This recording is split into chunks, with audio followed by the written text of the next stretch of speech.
le doute m'habite. Bonjour à tous et bienvenue sur le channel. On se retrouve pour vos vidéos préférées, les anti-hauls.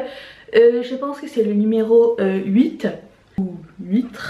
Je sais pas si j'ai une playlist de anti-haul, mais si c'est pas encore fait, je me fais un reminder et je vais mettre la playlist de tous les anti-hauls que j'ai fait depuis le début.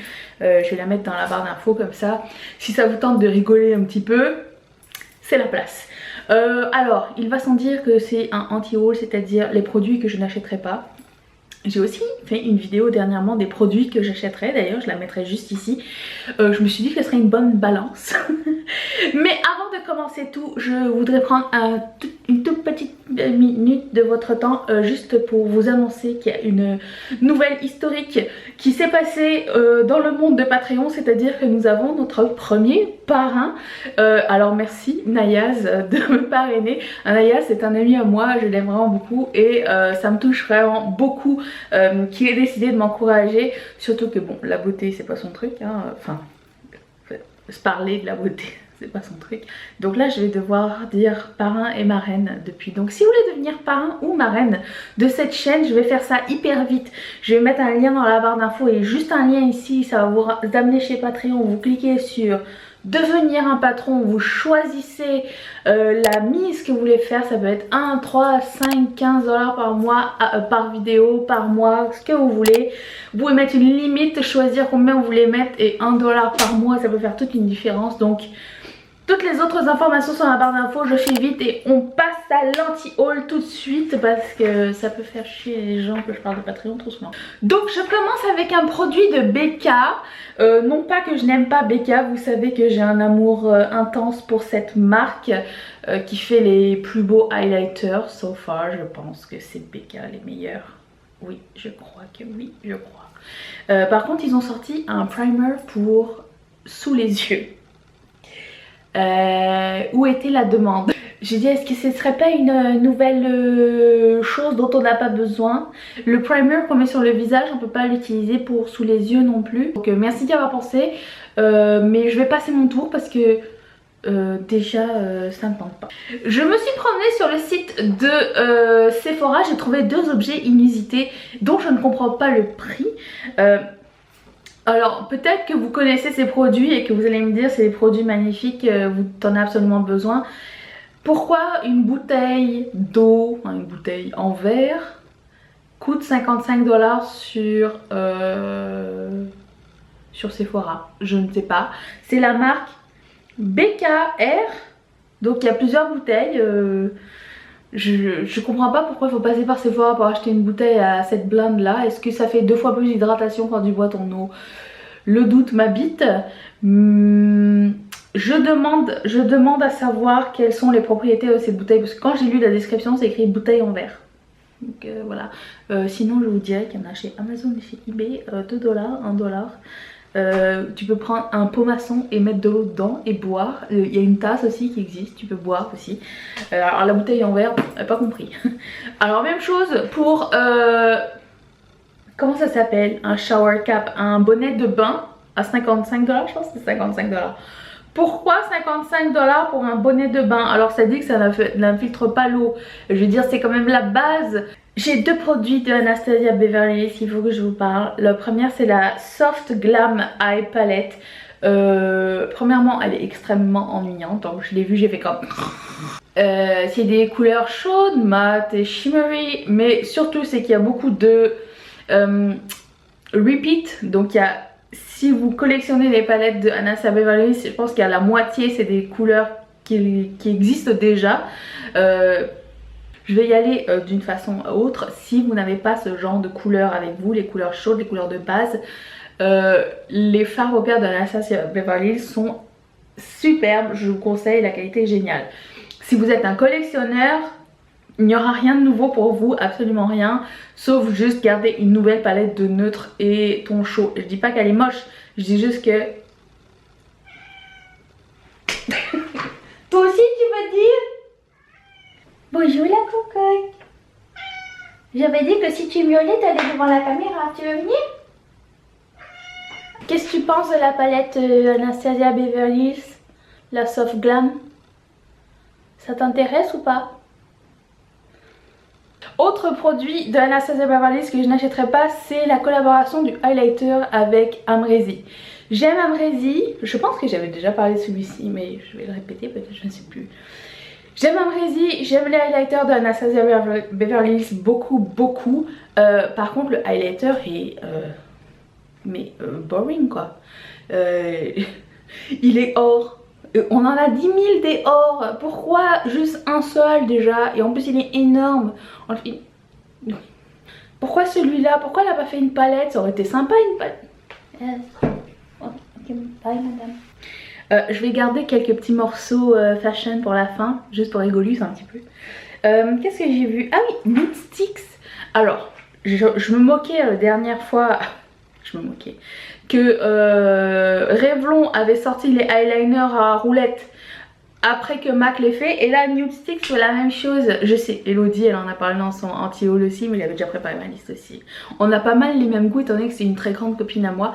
D'ailleurs, si vous n'avez pas vu le anti-haul d'Elodie, je vais le mettre dans la barre d'infos. Je vous conseille d'aller voir, vous allez passer un bon petit moment, vous allez bien rigoler. Donc oui, Nude Sticks, why le roller, on n'en a pas besoin, merci. Je suis passée sur le site de ELF. Ce site m'interpelle mais vraiment beaucoup, surtout qu'ils ont tout le temps des nouveautés, toujours. Et je trouve que ELF s'améliore beaucoup avec le temps. Et même si les prix augmentent un peu, c'est pas, je veux dire, c'est pas non plus inaccessible. Et la qualité est, ma foi, souvent très bonne de ELF. C'est juste que des fois je passe dessus puis je me dis mais pourquoi ils ont mis ça, qui s'appelle, attention le nom, je vais vous délecter encore une fois, ça s'appelle le masque primer, parce que maintenant il faut que tu fasses un masque avant. C'est un masque spécifique primer. Je pense qu'avant tu pouvais faire un sheet mask normal, que ça pouvait servir de primer. Je sais pas quelle est la différence entre les deux, mais ça s'appelle Better Than Any Photo Filter in the App Store. Je me sens un peu vieille. Je sais pas, c'est comme cette semaine, j'ai discuté avec une fille de 18 ans qui connaissait pas Madonna. Alors je pense que je ne suis pas le public cible, mais j'ai trouvé ça un peu cocasse comme nom, donc ça m'interpelle pas vraiment. Voilà, hein. Alors autre chose très cocasse qui ne m'interpelle pas vraiment, la palette Little Twin Star.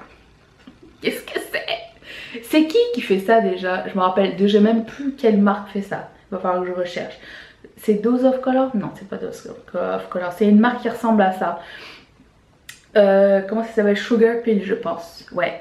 J'aime beaucoup cette marque. J'ai quelques fards à paupières très sympas de eux. Mais alors, Little Twin Star, je pense qu'on est à ça d'avoir une collaboration avec la Pack Patrouille.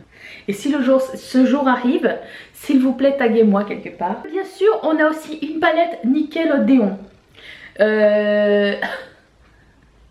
Je sens qu'on avait senti ça venir à 10 000 km étant donné que les enfants des années 90 commencent à vouloir beaucoup de choses à leur identité, ce qui est normal. Moi quand je vois des trucs des années 80 ça m'interpelle vraiment beaucoup. Par exemple s'il y a une palette Gem qui sort un jour, c'est sûr que je vais me sentir interpellée. Pour Nickelodeon, j'étais déjà grande même si j'aimais bien regarder les Rugrats, mais la palette elle a l'air un peu en toc avec un espèce de pinceau en plastique. On aurait dit, c'est les pinceaux qu'on achète quand on achète des... comment ça s'appelle? Des plaques de peinture à l'aquarelle. Ok, oui, là je vais vous choquer. Un produit de Colourpop que j'achèterai pas. Je sais. Je sais, vous êtes en train de me dire je me transforme, quelque chose se passe dans ma vie, dans mon corps. Ils ont sorti des nouveaux highlighters. Ils ont bien spécifié que c'est des glittery finish. Et étant donné que j'ai quelques highlighters 2 avec un glittery finish dont je ne savais pas qu'il était glittery finish à l'époque, sinon je n'aurais pas acheté. Je sais que je n'achèterai pas ces produits, même si Colourpop c'est comme greffé à mon âme. Désolée, mais non, ça ne fonctionnera pas pour moi. Regardez, j'ai de la texture. Ça ne peut pas marcher. Colourpop, les highlighters glitter, non. Je vais finir avec quelques produits mode que j'ai trouvé ici et là. Je me suis dit, je les ai gardés de côté pour vous les montrer. J'ai trouvé une paire de baskets Converse blanches. Vous allez me dire jusqu'à là tout va bien. C'est juste que quand ils ont fait le logo, ils ont marqué le logo en gros sur le côté, mais ils ont juste marqué le con de Converse. Enfin, il y a un tout petit peu du V. C'est écrit con. À moins d'être, si t'es français ça fonctionne pas, ou tu connais ce mot ça ne fonctionne pas. Et du coup ça m'a fait rire, c'est un peu comme Bike Beauty un jour quand c'est arrivé sur le marché, je me suis dit mais non, c'est pas possible. J'ai aussi vu, alors j'espère qu'il est encore disponible parce que c'était je pense le hoodie le plus, c'était même pas un hoodie, c'était un coupe-vent, le coupe-vent le plus laid de l'humanité. Et pourtant j'admire la personne qui est sur ce coupe-vent, mais c'est un photomontage de portrait de Bob Marley. Je pense que Bob Marley doit se retourner dans sa tombe. De temps en temps, comme ça, un jour, il y a quelqu'un qui dit tiens, on va faire un truc Bob Marley. Calmez-vous, laissez-le tranquille où il est là. C'est comme quand les gens ils font des posters avec Audrey Hepburn et Marilyn Monroe. C'est bon, ça a été fait là. On se calme, on se calme. Alors un dernier truc que je vais vous parler. Je ne dis pas que je l'achèterai jamais, mais je pense que ça ne m'ira pas. C'est la tendance des mini lunettes. C'est comme la dernière fois j'avais parlé des lunettes de couleur qui me faisaient penser ou à Obispo ou à Michou ou à Love Amour ou à Loana. Mais les petites lunettes ça me fait penser beaucoup trop à comment il s'appelle, Samuel L. Jackson. Je pense qu'on est aussi à ça du retour des casquettes Kangol là, les bérets à l'envers. Si vous voyez ça, surtout taguez-moi parce que je l'aurais encore prédit. Tout comme j'avais prévu les trucs sur l'astrologie et le retour des Polly Pocket. Voilà, je finis là-dessus. Est-ce que vous êtes d'accord, pas d'accord? Vous avez aimé la vidéo? Est-ce qu'il y a des produits que vous n'achèterez pas? Dites-le moi dans les commentaires, je serais bien curieuse de voir tout ça. Ça m'intéresse toujours, puis c'est toujours marrant à lire. Si vous avez aimé, mettez un thumbs up. N'oubliez pas de vous abonner en cliquant ici sur ma tête. Et on se retrouve quand est-ce qu'on se retrouve vendredi pour une prochaine vidéo. Si vous avez manqué la dernière, qui était une collaboration avec Mimi, dans laquelle on essaye un nouveau produit de NYX chacune, je vais mettre la vidéo juste ici. Et si vous voulez devenir un parrain ou une marraine comme Nayaz, je vous invite à cliquer sur ce petit carré, c'est un carré, et va vous amener chez Patreon et vous pourrez explorer à votre guise. Si vous avez d'autres questions, je suis à votre disposition. Je vous dis à vendredi. Gros bisous, bye.